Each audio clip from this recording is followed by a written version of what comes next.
we have a awesome review of the Walther Q4 Steel Frame.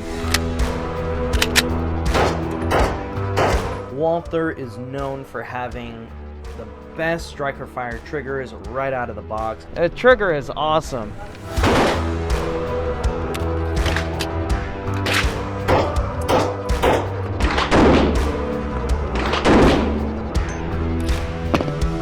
Look at that, there's two of them right there.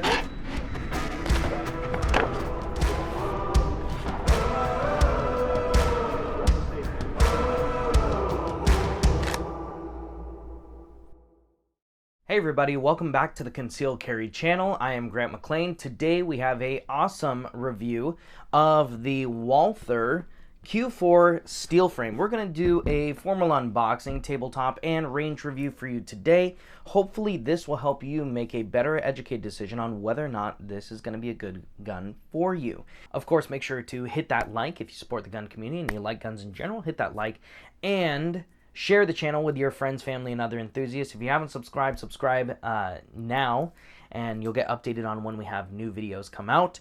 I want to say thank you so much to our supporters on Patreon. You guys are awesome, helping us make this more of a full-time thing. If you'd like to become a Patreon supporter, we'd greatly appreciate it. Go down to the description below. The top link is going to be to our Patreon page. It'll take you there, where you can get exclusive content, ad-free content, and also entries in for our giveaways. This quarterly giveaway, we are giving away a Traeger pellet grill, which we are very excited about. Also, you can see other content that is beyond the black shirt of things you would see on just the Concealed Carry channel, like rifles and parts and accessories for things that are not concealed carry related. Going beyond the black shirt.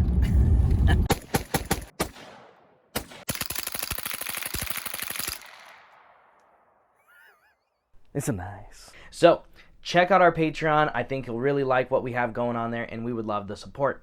I want to say thank you so much to our sponsors real quick. Thank you so much to the folks over at Northwest Armory. If you need to get a gun, visit nwarmory.com. Have it shipped to your local FFL or do an in-store pickup. Make sure to say hi to Khaki because he's such a good doggy.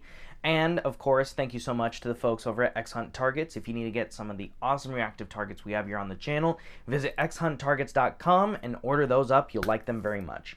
Let's go ahead and jump into the unboxing portion of this Walther Q4 Steel Frame. I want you to see what it'd be like if you were to buy this from the store, what you'd expect in the box. There we have it. It's pretty straightforward what's in the Walther box here. We're going to go ahead and take that Q4 out of the plastic. All right. So there we have it. We're going to jump, of course, into the specs like we usually do with the firearm itself. So we'll set that aside. All right, so we have 3 magazines in here. They are a 15-round capacity magazine. We also have a speed loader. You have a small tool, kind of a tool bag here that has your sight adjustment and a couple Allen keys. Of course, you have your lock. And underneath the foam in the back here, you have your paperwork and your test fire target. So very cool. I like when they send that in with the gun. Let's go ahead and set this stuff aside here real quick and jump into the specs on this pistol. All right, so like I said, it is a Walther Q4 Steel Frame. This is the optic ready model, so you'll see the optic cut on top here, and we'll talk about the sights here in just a moment. This is a double stack 9mm. You get 3 of these 15-round magazines as far as the gun goes. This is a metal-on-metal gun. You have a 4-inch barrel here, so about a compact size barrel. The gun itself is a compact size profile. The length overall, you're looking at 7.4 inches. The height, you're looking at 5.4 inches. And the width, you're looking at 1.3 inches. So it really does fit that kind of compact size here, except for the weight is heavy, relatively. It's 2 pounds, 8 ounces. Now, if you're used to carrying a metal-on-metal gun, say like a 45, and now you're going over to a 9mm, you want some more capacity, I don't think that the weight is going to be a factor because you're already used to it. MSRP, when you're looking at the Q4, you have a couple different options out there. One is the optic ready model, one is not. I find these to be around $1,400 plus or minus maybe $100 depending on if you get the optic ready model or not. So we'll talk about some of the characteristics of this, and that way you can decide on whether or not you want to search for the optic ready version of this gun. Before we jump into kind of breaking the pistol down from top to bottom, let's talk about our range time real quick. So we did our usual 3, 5, 7, and 10 yards, and our goal that we're going for is 5 shots in 2 seconds, kind of a rapid fire situation. Our grouping for 3 yards was 1.1 inches. This is a nice tight group. I'm digging that. And the 5-yard group is 1.8 inches, 7 yards, 2.75, and 10 yards, 3 inches. And that was actually 2 shots in that one hole. Overall, this being my first time with the pistol, I was not disappointed in that. I did do some slight adjustments to the sight, as if you've looked in any of my other reviews, I do tend to shoot off to the left, so I adjust the sights to kind of bring it back onto center. These are those reactive targets I was telling you about, so if you need to get some of these awesome reactive targets, visit X on Targets. Let's go ahead and break down this gun, pros, cons, top to bottom. We'll start off with the sights, make our way down to the magazine here, and let's start off at the front. Front sight, metal front sight. It does not have any color, as you can see there, kind of a bummer. It does have some serrations for anti-glare though. If it was me, I'd probably swap this sight out for something high vis, that's for sure. The rear sight is sitting on top of the optic plate. Now, this rear sight is adjustable. You do have the adjustment tool that comes with the gun in the box, which is nice. Very easy to adjust. Like I said, I adjusted this one a little bit to kind of zero it to me. Worked out perfect. There's some little serrations on the back of that rear sight for anti-glare. Now, say you want to put a red dot on the gun, fantastic. What you're going to do is just go ahead and get a hold of Walther, let them know what optic it is that you are running, and they're going to get you the appropriate plate that you'll need to mount that onto the gun. Going into the slide, we'll kind of start up here at the front. As you can see, the machining is beautiful, as Walther typically has fantastic machining. The coating looks very good as well. Those front serrations, they are not super aggressive, but they're very easy to manipulate because you have a lot of surface area there. And I like how tall these serrations are too. I've talked about this with the Sig Sauer P320 and how I wish the front serrations came up higher. You'll see on the Walther they have that, and I know some of you might be going between that AXG Scorpion versus this, being that it's metal on metal, and they're in somewhat of the same price range as well. So I do like those front serrations. I do like the rear serrations. Again, very easy to get a hold of and manipulate. I would have liked for the rear serrations to come up into the optic plate a little bit more and kind of finish that off nicely. Kind of an opportunity missed right there, I think. But, nonetheless, if you do put an optic on there, you're not going to care anyways. I'm just saying because there isn't one there. I'm being nitpicky. You know me. Alright, we have some serrations on the top of the slide there for anti-glare. They look very good. The spring on this gun is not super heavy.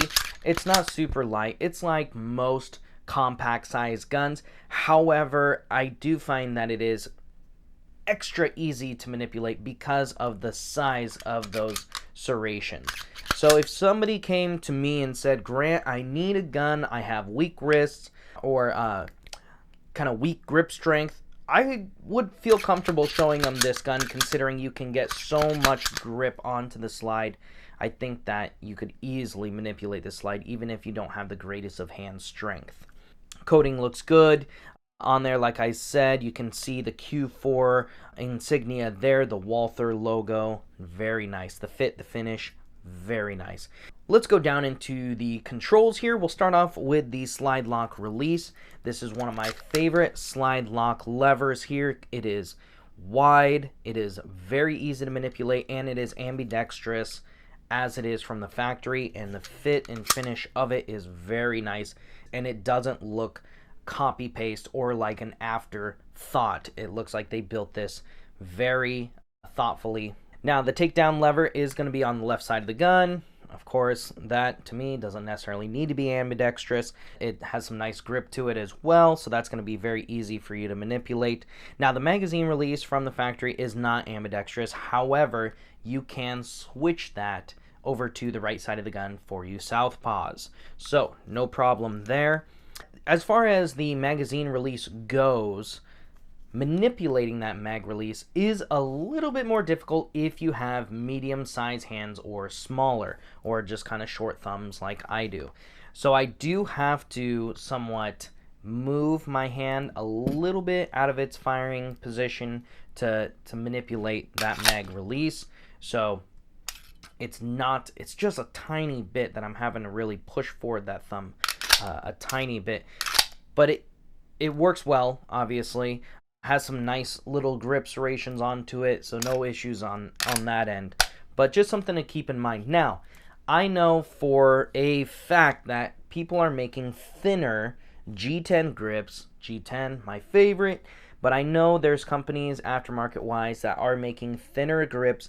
So if you love everything about the gun, but your thumbs are just a little bit too short and that magazine release is just a little too far out of reach, I would take a look into ordering up some thinner aftermarket grips. Let's go ahead and dive into the trigger here real quick. Walther is known for having the best striker fire triggers right out of the box, and I think that this is an exceptional trigger. The trigger is awesome. Recently, I shot the Walther PDP. I already have the Q5 Match Steel Frame here.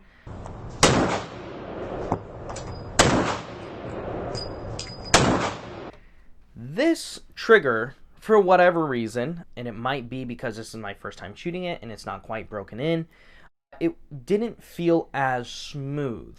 I think it's a great trigger, relatively speaking, to other guns.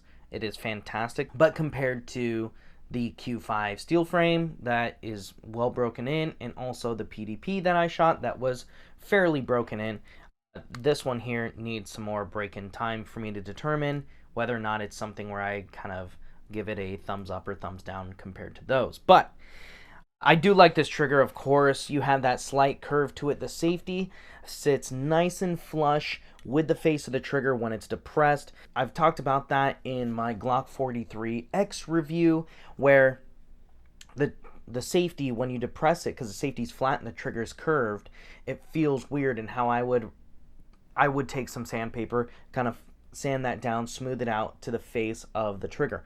Let's go ahead and do some trigger pulls here real quick. We're going to go ahead and depress that safety there. That's pretty much effortless. And your take up, you have about a 1/4 inch take up. This has a very defined wall. And as you pull back just a little bit more, it's going to break. Nice clean break there. The reset is a short reset. Nice positive reset. You can feel it, you can hear it, and that's going to take you right back to that wall a little bit more. Nice clean break again. And oh, nice. Love that. All right, so let's talk about the rest of the frame here. The machining is just freaking gorgeous. You'll take a look at this front rail and that milling they did through there. Just beautiful. And I have, like I said, the Q5 steel frame, and they did very similar machining on this, and that was one of the things that I just absolutely loved, and they carried that over into the Q4. Down here on the trigger guard, you have the small hook with the serrations in the front of the trigger guard, and I like that a lot. You have the checkering here on the front strap. Looks fantastic, as you can see. On the back side here, the beaver tail is cut down a little bit comparative to the Q5. As you can see there, it is not as pronounced, but at the same time, this is meant to be a carry piece, so you might not want to have that. That could cause the gun to print more than you'd like. The grips are going to be the same on the Q5 as they are the Q4. They're awesome. Like I said earlier, if you feel that the gun is a little bit too wide, you can get some aftermarket thinner grips, and they look fantastic. Going into the mag down here, you'll see they did a nice job rounding out the bottom of the grip, and it complements the magazine very, very well. Now, as far as the magazine goes, this is a 15 rounder from the factory. Walther does make extended magazines. You can also get extended base plates as well, so you can very easily take this to 18 to 20 rounds with just a base plate or doing an extended mag on the gun. Overall, the gun is fantastic. It shoots fantastic. If you're looking for a metal on metal option, I think that this is something you should certainly put on your radar. Now, if you have this gun, I would love to hear from you in the comments below. Is this something you have? Is this something you considered? Did you buy it? Did you not? And why? Let's help out the gun community and making sure that we all can make well-educated decisions, especially from folks who have considered this gun. Of course, make sure to hit that like if you support the gun community and you like guns in general. Hit that like and share the channel with your friends, family, and other enthusiasts. If you haven't subscribed, subscribe now, and you'll get updated on when we have new videos come out. Again, thank you so much to our Patreon supporters. You guys are awesome. If you'd like to be a Patreon supporter, we'd greatly appreciate it. Go down to the description below, hit that top link. It'll take you to our Patreon page, and you can get exclusive content, ad-free content, and entries into our quarterly giveaway. Like I said, it's the Traeger grill this quarter. So somebody is going to win that awesome Traeger grill, and I'm super excited for us to give that away. If you'd like to order this gun or a gun, visit nwarmory.com, have it shipped to your local FFL, or you can go to Northwest Armory and do a local pickup. Again, say hi to Khaki because he's very good doggy. And if you want to get some of those awesome reactive targets that we have here on the channel, visit xhunttargets.com. Order up some of those targets. I think you're going to like them very much. Again, thank you guys so much for joining us today of the Q4 Steel Frame, and we will see you next time here on the Concealed Carry channel.